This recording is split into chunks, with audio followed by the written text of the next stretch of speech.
Click po natin yung ating Google Chrome. Then, type po natin dito sa taas yung shopee.ph. Enter. Then, makikita po natin dito yung login. Click lang po natin yan. And yung atin pong username and password.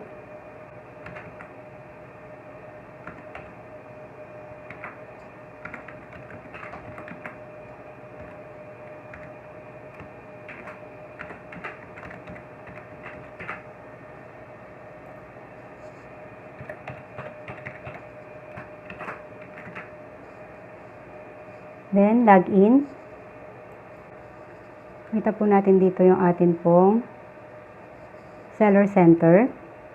Click lang po natin to. And sa Seller Center,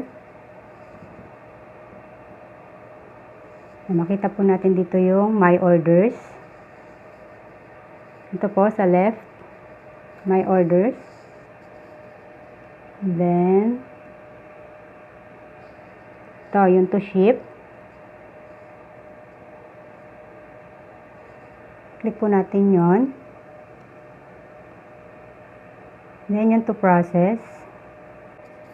Para po magkasunod-sunod yung atin pong printing, kailangan i-mass ship muna po natin siya. So, ito po yung to process natin, ano? Kasi yung process, tapos na po yan eh. Na-print ko na po ito.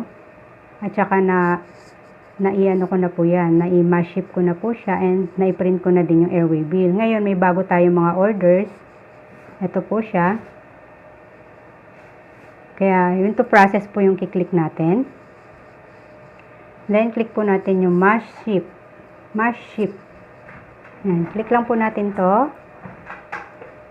Then, marami pong courier dyan. Pipili po kayo kung standard delivery or Ninja Van own packaging. So, sa atin po is standard delivery muna po yung atin pong i-print. Mass arrange muna po natin siya. So, pag-click po natin nun,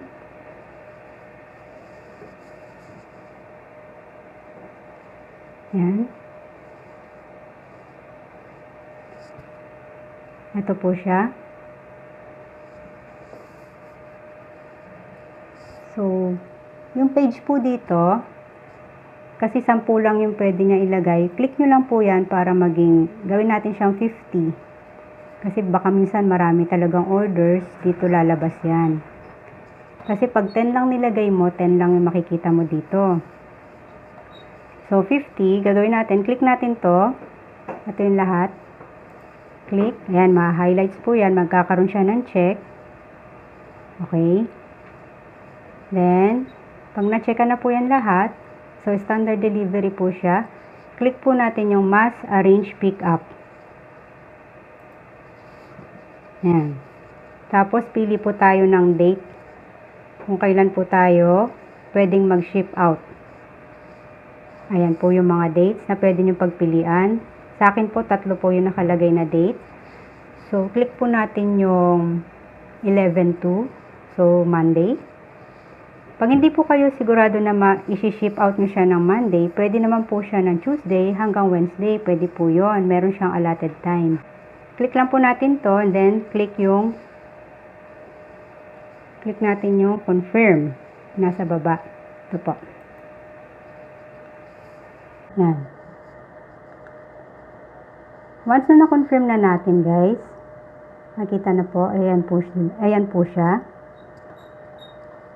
Generate lang po natin. Click po natin yung generate. Pagka-generate po natin, manual select shipping documents. Click po natin yan. Then, makikita po natin dito yung generate shipping documents. Lalabas po siya. Yan. Piliin po natin yung airway bill. Kasi yan po yung atin pong ipiprint. Yung airway bill. So, yan po siya.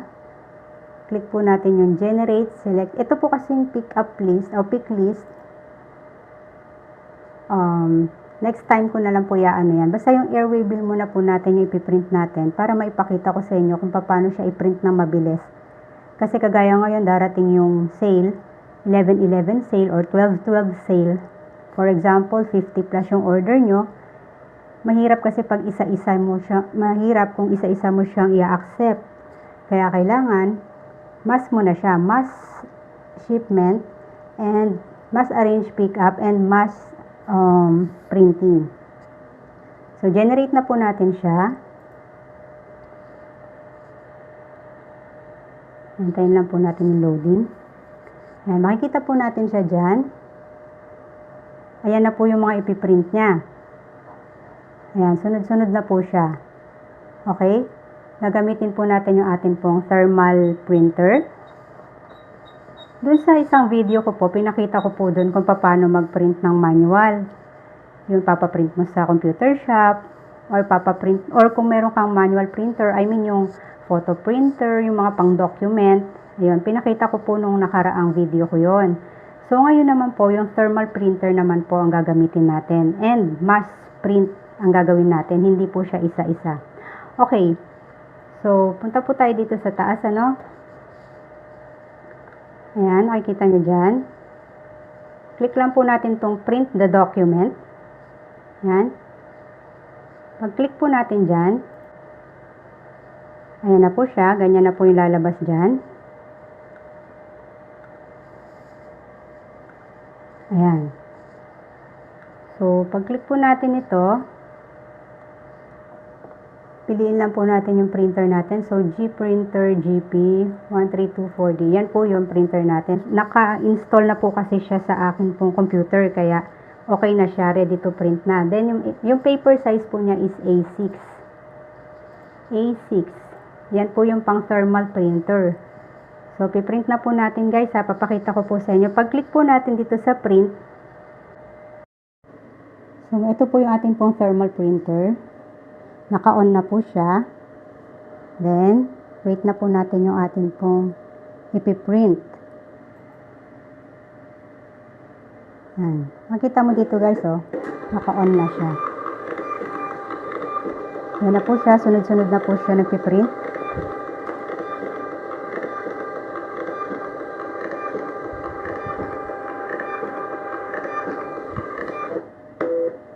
Okay. So, ito na po lahat guys yung ating pong na-print. Ayan, ganyan po. So, pagdating po ng sale, hindi na po kayo mahihirapan. Kung magpiprint kayo, dire-diretso na po, hindi na po siya manual. Okay? Ganun lang po siya kadali. Tapos, punitin na po natin siya dito. Ayan. Ito na po siya guys. Ito na po ang ating mga na-print. So, pwede na po natin siyang idikit sa atin pong mga parcels. Ayan. For pick up na po ito bukas. Okay. Sana po may natutunan kayo sa akin pong videos. Thanks for watching guys!